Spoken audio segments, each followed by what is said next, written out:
Hello everyone, আসসালামু আলাইকুম। আজকের ব্লগটা এখান থেকে শুরু। আপনারা সবাই কেমন আছেন? আমি আলহামদুলিল্লাহ ভালো আছি। আপনাদের ভাইয়াকে নিয়ে চলে গিয়েছিলাম নিউ মার্কেটে একটু শপিংয়ের জন্য। এসেই চলে গিয়েছি বাবার বাড়ি। বাবার বাড়ি এসেই আমার মেয়ে সাথে সাথে গোসলে নেমে পড়েছে। তারপর আমাদের ছোটো মামি আমাদের জন্য বিরিয়ানি রান্না করেছিল, সেটা খেয়েই চলে গিয়েছি আমার মেঝো মামির বাসায়। এর মাঝে একটু কোক খেয়েছিলাম, সেটার ভিডিও ক্লিপ নেওয়া হয়নি। আসার সময় দেখি ছাগল, আমার মামাতো বোন আর আমার মেয়ে ছাগলকে আদর করছিল। তারপরে সে চলে গিয়েছে আমার বাবার বাড়ির ছাদে। এগুলো আমার ছোট মামির ছাদ বাগান। আমার মামি খুবই গাছপ্রেমী, আর আমার মেয়ে আসলেই এখানে অনেক খুশি হয়। সে কিছুক্ষণ পর পর হয়তো ফুল ছিঁড়বে, না হয় পাতা ছিঁড়বে, এটা ওইটা ছিঁড়তেই থাকে। সে তো ঘুরে ঘুরে দেখছিল কি কি গাছ আছে।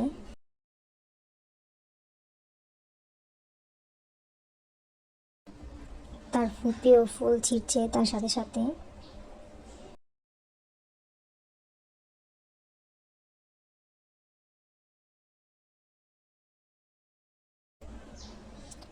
সে তো খুবই এনজয় করছিল। তার নানুর বাসায় আসলে সে খুবই খুশি হয়। তার কাছে তো পাত্তাই পাওয়া যায় না।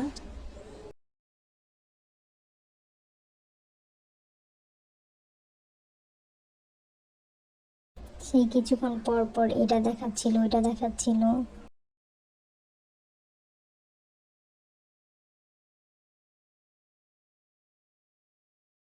এটা হলো বাগান বিলাস ফুল, খুবই সুন্দর লাগছিল।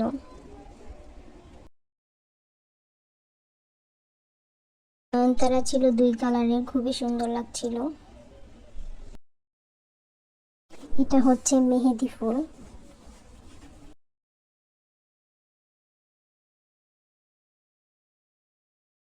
আমরা সবাই মিলে আড্ডা দিচ্ছিলাম। নেক্সট টাইম আমার ছোট মামি গাছের উপরে একটি ভিডিও আসবে, সবাই দেখতে চাইলে আমাদের চ্যানেলটিকে সাবস্ক্রাইব করে দেবেন।